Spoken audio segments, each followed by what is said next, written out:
Yes hello यार लोग, बहुत बहुत स्वागत है आप सभी लोगों का आज के अपने chapter number 2 of business studies के सेशन में। बहुत बहुत स्वागत है। आज अपन स्टार्ट कर रहे हैं चैप्टर नंबर 2 जो है फॉर्म्स ऑफ बिजनेस ऑर्गेनाइजेशंस। ये चैप्टर थोड़ा बड़ा है, इसको अलग अलग अलग अलग पार्ट्स में अपन पढ़ेंगे। आज का टारगेट अपना इतना सा है कि अपने को सोल प्रोप्राइटरशिप और जॉइंट हिंदू फैमिली को समझ के लेना है। नाउ यहाँ पे आपको दिख रहा होगा आपके स्क्रीन के ऊपर बहुत सारे फॉर्म्स ऑफ ऑर्गेनाइजेशन दे रखे हैं।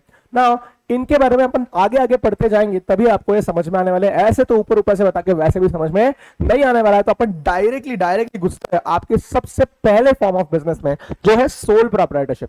ये नोट्स आपको कहां पे मिलेंगे? अगर किसी बच्चे को प्रॉब्लम हो, सवाल हो, तो नोट्स आपको इसी लेक्चर के डिस्क्रिप्शन में गूगल ड्राइव मिल जाएगा। वहां पे जाके आप इन नोट्स को एक्सेस कर सकते हो और वहां से नोट्स को ले सकते हो आपकी पढ़ाई कंप्लीट करने के लिए।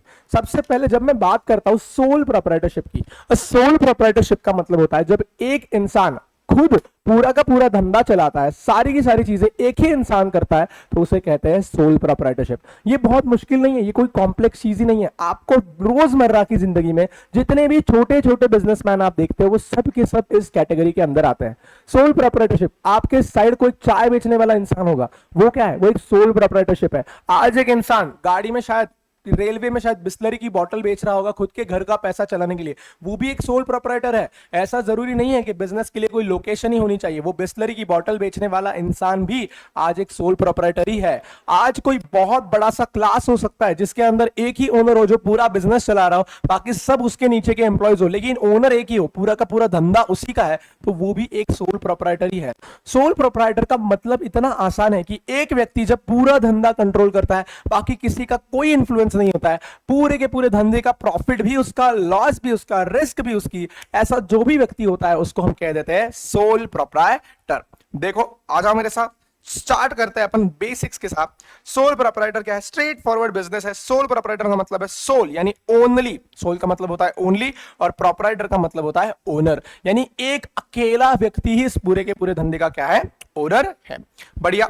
जैसे एग्जांपल दिया, ब्यूटी पार्लर्स है, सलून, स्मॉल रिटेल एस्टेब्लिशमेंट, ये सब के सब क्या है? सोल प्रोप्राइटर की कैटेगरी में आ जाते हैं। अभी देखो फीचर्स ऑफ सोल प्रोप्राइटर, जैसे जैसे पढ़ोगे वैसे वैसे तुम्हें समझ में आने लगेगा।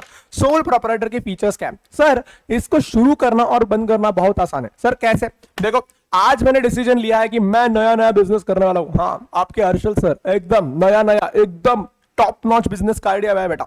ऐसा बिजनेस का आइडिया जिसका दुनिया में किसी का आइडिया नहीं है। सर क्या आइडिया है सर? ऐसा आलू बेचूंगा बेटा, आलू बेचूंगा, टमाटर बेचूंगा, बहुत पैसे कमाऊंगा। वो वेलकम का शॉट देखा है तुमने? वो मैंने डिजाइन किया था बेटा, आलू ले लो, ऐसा ये मेरा बिजनेस आइडिया है ना। मुझे बताओ आलू बेचने के लिए, सोल प्रोप्राइटरशिप शुरू करने के लिए मुझे क्या कुछ बहुत ज्यादा लाइसेंस लेने की या किसी की इजाजत की जरूरत है क्या? नहीं sir, formation is very easy. आपके मन में थॉट आ गया, आपने आलू बेचना स्टार्ट कर दिया, उसमें कौन सी दिक्कत है? सिमिलरली फॉर्मेशन के साथ साथ closure is also very easy. क्या ही लगने वाला है? अरे आलू बिकते बिकते मैं बोला नहीं यार, आलू बिकते बिकते मजा नहीं आ रहा यार, कुछ और करना है यार, कुछ इंटरेस्टिंग करना है। मुझे दिखा सामने भेंडी बेचने को बैठा है इंसान, मैं बोला बस आलू का धंधा, बस अभी आज से मैं भेंडी बेचूंगा। तो क्या इस धंधे को इमीडिएटली बंद कर सकता हूं? अरे इमीडिएटली आलू का ट्रे उठाओ, ऐसा जमीन के ऊपर खेड़ दो, क्या हो जाएगा? पूरा का पूरा आलू गिर जाएगा। ले लो जिसको लेना है, मैं चला, मेरे को नहीं करना है धंधा, बंद, धंधा बंद। सोल प्रोप्राइटरशिप के अंदर कोई लॉ आपको गवर्न नहीं कर रहा होता है, किसी लॉ का कंप्लायंस आपको नहीं लगता है, इसीलिए आप मिनिमम चीजों के साथ सोल प्रोप्राइटरशिप के धंधे को शुरू कर सकते हो। अगर आप कोई शॉप वगैरह निकाल रहे हो तो मे बी आपको शॉप रजिस्ट्रेशन लेने की जरूरत पड़ सकती है, लेकिन अगर आप ऐसे ही छोटे मोटे धंधे कर रहे हो तो आपको कोई रजिस्ट्रेशन लेने की जरूरत भी नहीं है। जब मन करे तब आप उस धंधे को शुरू कर सकते हो, बंद भी कर सकते हो। दूसरा पॉइंट आता है liability. Now this is the dangerous point, this is the most dangerous point of sole proprietorship. आपकी सोल प्रोप्राइटर में अनलिमिटेड लायबिलिटी होती है। Sir what do you mean by unlimited? आज अगर मैंने कोई धंधा किया और उस धंधे में मेरा नुकसान हो गया तो पूरा का पूरा नुकसान मुझे भोगना पड़ेगा, पूरी की पूरी लायबिलिटी मेरे ऊपर है। मान लीजिए मैंने यूनिक एकेडमी से लोन लिया था, किस लिए सर? मैंने यूनिक एकेडमी से लोन लिया था, मान लीजिए चूहा बेचने के लिए। ये चूहा देख रहे हो, ये चूहा बेचने के लिए लोन लिया था मैंने, बिजनेस स्टार्ट किया था इस चूहे का। अभी हुआ यूं, मेरे धंधे में बहुत नुकसान हुआ बेटा, बहुत डूब गया मैं, क्या करूं बेटा? रास्ते पे आ गया हूं बेटा। अभी अभी मैं करूं तो करूं क्या? आशीष सर आए, आशीष सर क्या मेरा लोन माफ करने वाले क्या? आशीष सर बोले चल तेरा लोन बिन कुछ माफ नहीं होने वाला, तेरी लायबिलिटी है अनलिमिटेड, तेरी चड्डी बनियान सब कुछ मेरा है। बोलते सर, मैं बोला क्या कर रहे हो सर, चड्डी बनियान तो छोड़ दो। नहीं, बोले सब कुछ मेरा है, अनलिमिटेड लायबिलिटी, मेरा घरदार, मेरी चड्डी बनियान सब कुछ जा सकता है बेटा, सब कुछ जा सकता है। इसको कहा जाता है अनलिमिटेड लायबिलिटी। इसके अंदर कोई रिस्ट्रिक्शन नहीं है, आपका जो कुछ भी है लोन चुकाने में लगने वाला है वो सब लिया जाएगा। इसीलिए बेटा आज मैं यहां पे उस धंधे में जो नुकसान किया है उसका आशीष सर ने मुझे बोला है कि नहीं, अभी तूने जो नुकसान किया है उसकी नुकसान भरपाई तेरे को वो लोन चुकाना पड़ेगा। इसीलिए मैं पढ़ा रहा हूं बेटा, बहुत बहुत बहुत यहाँ पे पढ़ाता हूं पहले, उसके बाद बाहर झाड़ू पोछा मारने को लगाते आशीष सर मेरे को। क्या बताऊं तुमको, मेरा दर्द तुम नहीं समझोगे। आओ बेटा बाद में बात करते। देन आता है रिस्क एंड प्रॉफिट। देखो बेटा, सोल प्रोप्राइटर के धंधे में पूरा का पूरा प्रॉफिट किसका है भाई? एक ही इंसान का है। जो धंधा शुरू करता है सारा प्रॉफिट उसका, 100% प्रॉफिट उसी व्यक्ति का होगा। वहीं पे 100% रिस्क भी उसी व्यक्ति का है। धंधे में अगर कोई नुकसान हुआ तो पूरा रिस्क उसका, प्रॉफिट हुआ तो पूरा प्रॉफिट उसका। कंट्रोल सर, कंट्रोल किसकी तरफ है? पूरा का पूरा धंधे का कंट्रोल एक ही व्यक्ति के पास है। उसके नीचे कितने भी एम्प्लॉयज हो, कितने भी मैनेजर्स हो, उससे कोई फर्क नहीं पड़ रहा है। डिसीजन मेकिंग की अल्टीमेट पावर हमेशा हमेशा एक ही व्यक्ति के पास होती है। Then no separate entity. No separate entity का मतलब है मेरा आज एक बिजनेस है, मेरा बिजनेस है एचके सोल प्रोप्राइटरशिप, जिसके अंदर मैं बॉटल्स और चूहे बेचता हूं ना। ऐसे केस में एचके सोल प्रोप्राइटरशिप और हर्षल सर अलग नहीं है।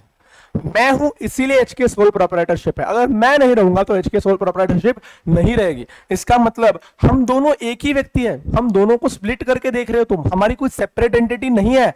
आज एचके सर नहीं है तो बिजनेस नहीं है, आज बिजनेस नहीं है तो एचके सर नहीं है। इसीलिए आपकी एंटिटी कैसी है? सेम एंटिटी हो, आप सेम ही पर्सन हो, लॉ आपको एक ही मानता है। आज एचके सोल प्रोप्राइटरशिप ने लोगों का पैसा बुड़ाया, इसका मतलब हर्षल सर ने पूरे के पूरे लोगों का पैसा डुबाया है। Then business continuity. Sole proprietorship में और एक प्रॉब्लम जो आती है वो है बिजनेस कंटिन्यूटी से रिलेटेड। अगर आज मान लीजिए किसी का सोल प्रोप्राइटर का बिजनेस है, वो बेचना चाहता है, मान लीजिए चने फुटाने बेचना चाहता है, चने फुटाने का बिजनेस है, अगर वो व्यक्ति मर गया, पागल हो गया, कुछ भी हो गया तो बिजनेस हो जाता है ठप, क्योंकि उस अकेले व्यक्ति पे पूरा का पूरा धंधा डिपेंडेंट था। तो कंटिन्यूटी मतलब क्या बिजनेस चलते रहेगा मौत के बाद? क्या बिजनेस कुछ इंसिडेंट के बाद चलते रहेगा? क्या answer is no. Sole proprietor को कुछ भी हो गया तो ऐसे केस में बिजनेस हो जाता है ठप, बिजनेस हो जाता है बंद। आपके बच्चे या उनके बच्चे इस बिजनेस का पार्ट नहीं बन सकते हैं, आपकी डेथ यानी इस धंधे की डेथ हो जाती है। बढ़िया। देन क्या क्या मेरिट्स है सोल प्रोप्राइटरशिप? इस बिजनेस के क्या क्या मेरिट्स है इसकी भी तो बात करनी पड़ेगी। मेरिट्स है क्विक डिसीजन मेकिंग। देखो आज अगर मैंने कोई सोल प्रोप्राइटरशिप का बिजनेस स्टार्ट किया, मैंने सोल प्रोप्राइटरशिप का बिजनेस स्टार्ट किया, मैं शैम्पू बेचूंगा। क्या बेचूंगा? शैम्पू। अरे मेरे सिल्की सिल्की बाल है, तो मैंने सोचा कि मैं ही ब्रांड एम्बेसडर बन जाता हूं और मैं ही क्या बेच देता हूं? मस्त शैम्पू बेच देता हूं। तो ऐसे केस में डिसीजन मेकिंग कैसा होगा? फास्ट। कैसे होगा? फास्ट। मुझे आज चाहिए कि मैं शैम्पू 10 रुपए में बेचूं, मुझे चाहिए मैं 100 रुपए में बेचूं, मुझे चाहिए मैं शैम्पू फ्री में बांटू, मुझे चाहिए मैं शैम्पू के लिए 1000 रुपए चार्ज करूं, जो करना है करूं। Decision making is fast and you only are the person जिसको डिसीजन लेने हैं। मुझे 10 लोगों को कंसल्ट करके बैठने की जरूरत नहीं है, मैं ये डिसीजन लूं या ना लूं, ये मैं ऐसा करूं ना करूं। भाई मेरी कंपनी है, मेरा प्रोप्राइटरशिप है, मैं देख लूंगा जो करना है। रिस्क भी मेरा है, फायदा भी मेरा है, जो होगा देखा जाएगा। मेरा decision is the final decision. दूसरा आता है कॉन्फिडेंशियलिटी। आज सोल प्रोप्राइटरशिप में जो बिजनेस का ट्रेड सीक्रेट है, जैसे मैंने बनाया है ये अलग तरीके की दारू। क्या है? अलग तरीके की दारू बनाई है। क्या बात कर रहे हो सर? हाँ बेटा, इस बोतल के अंदर दारू है, इस बोतल के अंदर ऐसी दारू है जो एकदम पानी की तरह दिखती है, एकदम पानी की तरह टेस्ट करती है, सब कुछ एकदम पानी की तरह है, लेकिन इसके अंदर नशा है। लोग कभी मुझे पकड़ ही नहीं सकते, ऐसा ट्रेड सीक्रेट है मेरा। हाँ, तो तुम कितनी भी कोशिश कर लो मुझे जेल में नहीं डाल पाओगे। इसको क्या है? ये मेरा ट्रेड सीक्रेट है। क्या मुझे कोई फोर्स कर सकता है इसको बताने के लिए? क्या मुझे कोई फोर्स कर सकता है मेरे धंधे के फाइनेंशियल्स बताने के लिए? Answer is no. जो भी है वो सारी कॉन्फिडेंशियलिटी मेरे पास है, मैं लायबल नहीं हूं किसी को कोई भी चीज बताने के लिए। फिर आता है डायरेक्ट इंसेंटिव। डायरेक्ट इंसेंटिव का मतलब है जो भी प्रॉफिट होगा वो सारा का सारा सोल प्रोप्राइटर का होगा। फिर आता है सेंस ऑफ अकम्प्लिशमेंट। इस धंधे में अगर धंधा ग्रो होता है तो आपको एक सेटिस्फैक्शन मिलने वाला है, क्योंकि इस पूरे के पूरे धंधे को आपने ही ग्रो किया है। जो भी है धंधा आज आपके वजह से है, इसीलिए you get a sense of accomplishment, या फिर आपको पर्सनल सेटिस्फैक्शन मिलता है कि फाइनली आपकी मेहनत रंग लाई है और आपकी वजह से धंधा बड़ा हुआ है। देन आता है ईज ऑफ फॉर्मेशन, ये अपन ऑलरेडी डिस्कस कर चुके हैं कि कोई लीगल रिक्वायरमेंट्स नहीं है बनाने के लिए या बंद करने के लिए, तो आप जल्दी से शुरू कर सकते हैं और जल्दी से बंद भी कर सकते हैं, लेकिन इसके कुछ लिमिटेशंस है, और लिमिटेशंस में से सबसे पहला लिमिटेशन और सबसे खराब लिमिटेशन है अनलिमिटेड लायबिलिटी। कोई लायबिलिटी पे लिमिट नहीं है। आज अगर तुमने किसी का पैसा डुबाया तो तुम्हारा घरदार चड्डी बनियान सब लायबल है, कोई भी तुमसे जो चाहे वो लेके जा सकता है। देन यहां पे दूसरा आता है लिमिटेड रिसोर्सेस। भाई सीधी सी बात है, आज एचके सर को कोई बिजनेस स्टार्ट करना है, क्या स्टार्ट करना है एचके सर को, रिसोर्सेस आर लिमिटेड, मेरे पास कैपिटल लिमिटेड है, मेरे पास मैन पावर लिमिटेड है, मेरे पास थिंकिंग कैपेसिटी लिमिटेड है, फाइनेंसेस लिमिटेड है, नॉलेज लिमिटेड है। मुझे हर फील्ड का नॉलेज हो ऐसा जरूरी नहीं, मुझे लॉ का नॉलेज है लेकिन अकाउंटिंग का हो ऐसा जरूरी नहीं, मुझे मैथमेटिक्स नहीं आता होगा, मुझे हिसाब रखना नहीं आता होगा, अकाउंट्स नहीं रखना आता होगा, मुझे मार्केटिंग नहीं आती होगी, तो मेरे रिसोर्सेस कैसे है, बहुत ज्यादा लिमिटेड है। इसीलिए इस धंधे में ये एक बहुत बड़ा प्रॉब्लम आता है कि सोल प्रोप्राइटर के पास सारी चीजों का नॉलेज नहीं होता या सारे रिसोर्सेज उसके पास नहीं होते। Then limited business life, business की लाइफ भी कैसी है, लिमिटेड है, बिजनेस भी मर जाएगा जब सोल प्रोप्राइटर को कुछ हो जाएगा। सोल प्रोप्राइटर पागल हो गया, मर गया, तो ऐसे केस में बिजनेस भी मर गया, आपका बिजनेस चलते नहीं रहने वाला है, आपके डेथ के बाद इमीडिएटली आपका बिजनेस बंद हो जाएगा।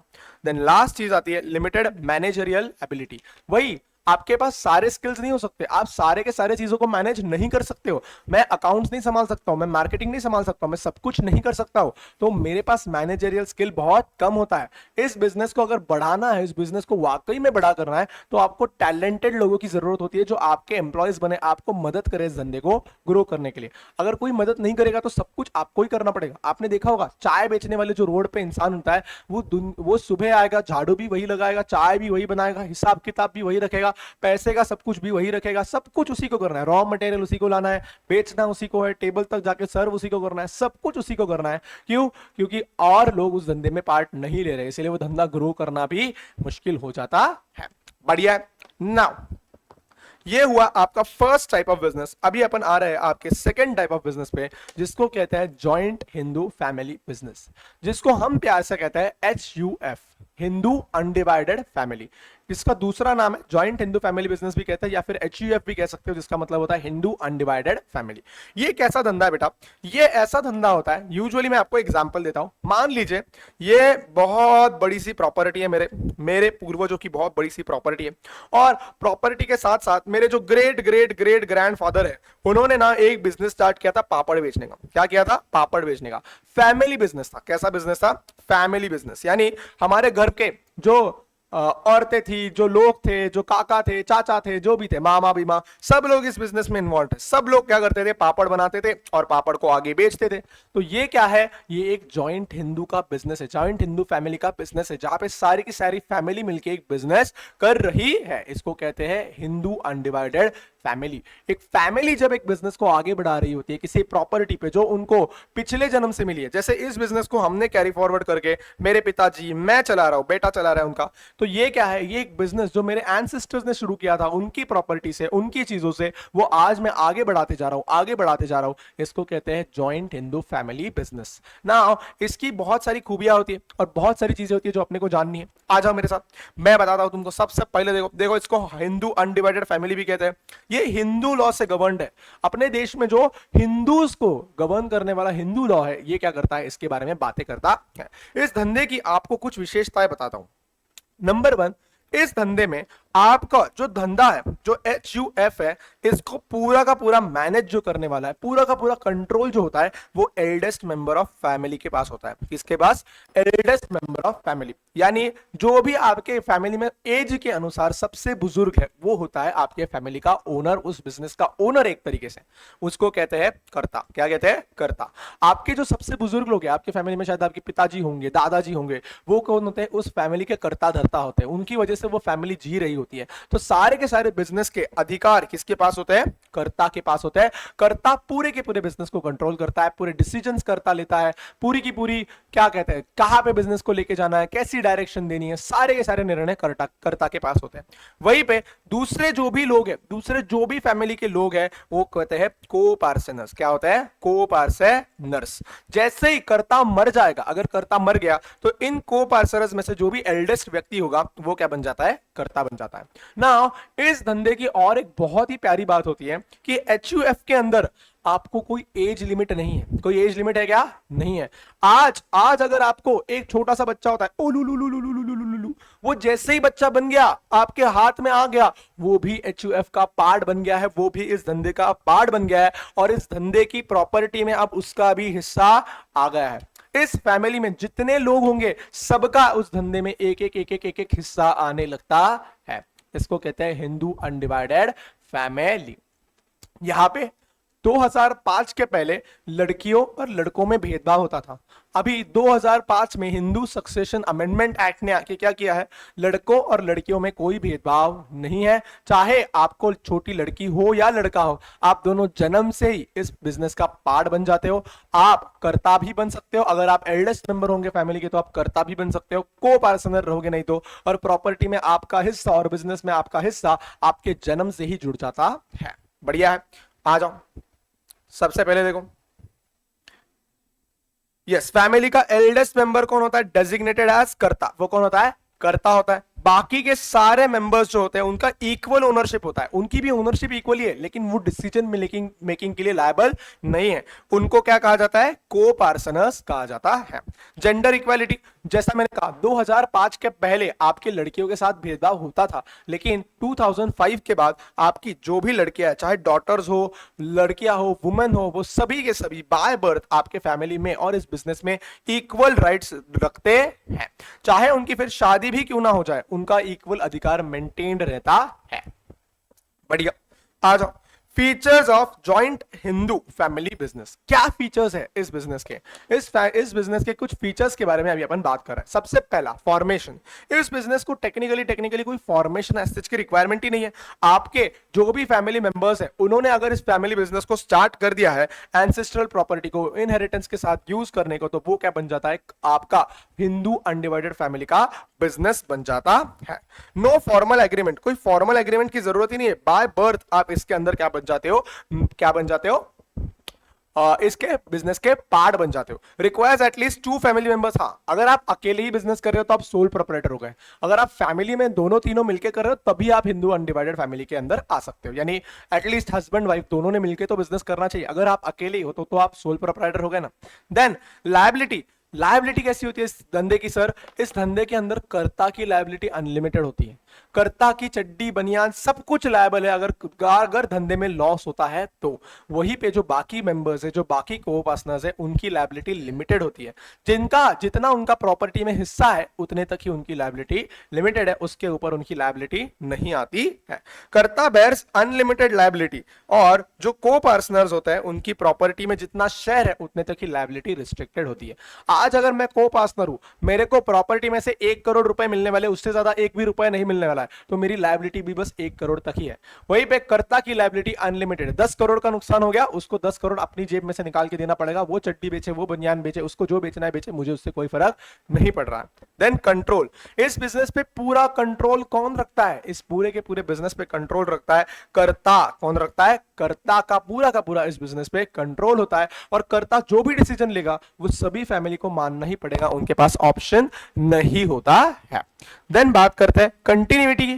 क्या ये धंधा सोल प्रोप्राइटर की तरह कर्ता मरने पे बंद हो जाएगा क्या? आंसर इज नो सर, ये धंधा चलते रहेगा।